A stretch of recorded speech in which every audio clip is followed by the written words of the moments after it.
Hi, Brittany with Fit by Brit, Fit Tip of the Day.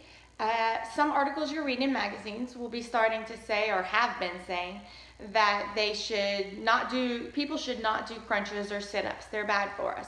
I don't necessarily agree with that statement. I think they're just trying to put a black and white answer to people not doing them correctly. But sit-ups and crunches can be, if they're done correctly, can be effective and good to utilize. But an article the other day said hollow body hold is the way to go. Well, that is the 100 in Pilates, so I thought this was a good introduction into Pilates. Pilates is a series of movements that are supposed to eventually be done like a routine or dance-like and become challenging that way. A lot of people will say that they don't feel Pilates is challenging because they're missing the core of what Pilates really is, the ability to initiate things from your center and then work out to your extremities and share the work and do them as a full body exercise. Pilates goes perfect with the somatic idea that we discussed, I think last week or the week before, that it's a mind-body experience, and that's what we should be doing. We should be paying more attention to how our bodies feel and what they're doing. And Pilates helps us be more conscious of what that is, and throughout the day that we should be standing shoulders back and standing up tall. So I'm going to demonstrate to you the 100 today. You can do this on the mat. I'm going to do it on the reformer. This is a reformer, Pilates reformer. Joseph Pilates created Pilates in the 1950s.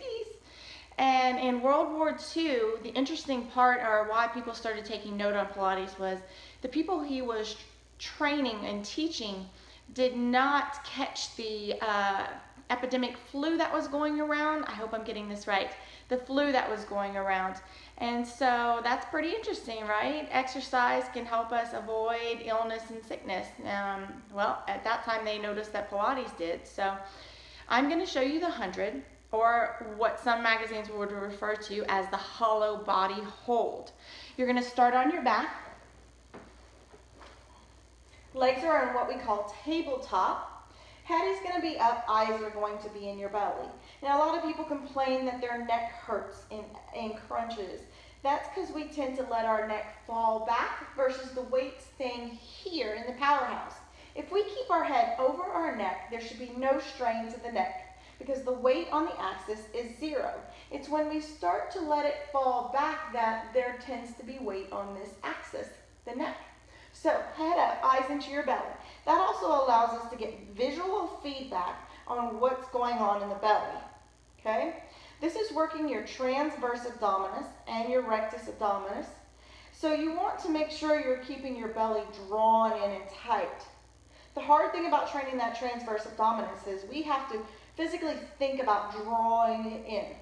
What I want us to do is use our breath to kind of fake it till we make it and start feeling it even better. Arms are going to press long by your side, or you can start them by resting them. You want to keep the collarbones open. Okay, belly drawn in. Now the magazine said starting here and then progressing by extending your legs out. You can see I'm already starting to rattle. So this is what they're calling in a magazine the hollow body hold. In Pilates, we call it the 100 because we pump our arms.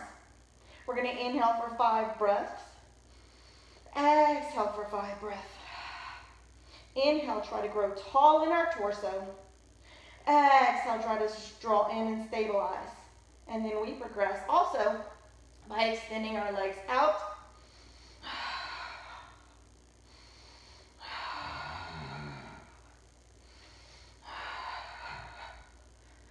Bend the legs, relax the head. So that's the 100, or as some magazines are calling it, the hollow body hold. Enjoy.